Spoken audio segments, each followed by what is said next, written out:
About a good 99.9% of the last video was all based on this kind of thing, the old 3-note per string, kind of like picking, alternate picking starting with a downstroke kind of thing. Millions of variations on that, and it's all based on being able to do that lick, cleanly and with some amount of control.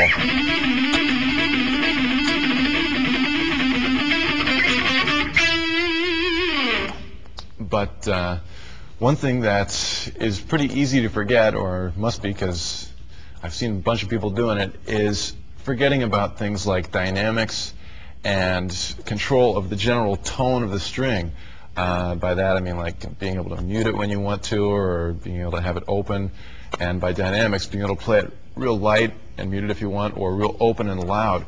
And the basic way to practice this is just by doing that exact thing. A clean tone helps. I mean, if you turn on your volume a little bit and get like a twangy kind of clean tone, you can hear it a lot better.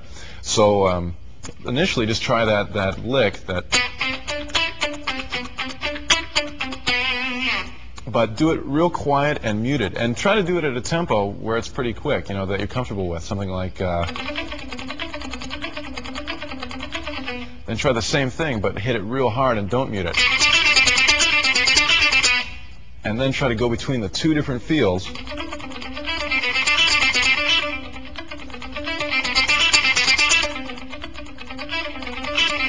If you can play it quicker, great.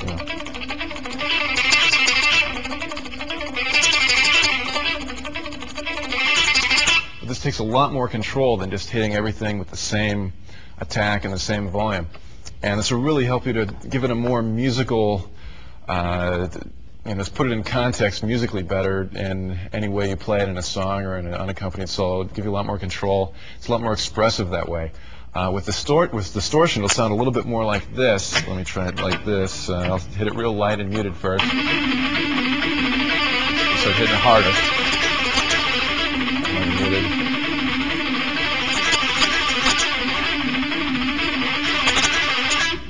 Now, if you're not comfortable with this lick yet, or any, fast picking things, just try it with maybe a single note. Take like an A note on the D string or something, and just practice playing that in one note, real lightly and real muted and quiet, and then get real loud with it. You can take any tempo you want. Maybe start off with something like, and get louder, not faster, but louder.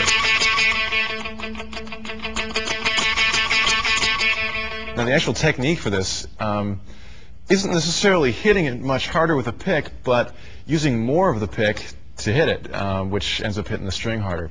In other words, I'm sort of lowering my my pick into the string. When I'm picking it lightly, I'm still picking it pretty hard, but you're just using the very tip of the pick, And then I lower the pick in to hit it harder because it uses a larger part of the pick, so it whacks it a little bit better.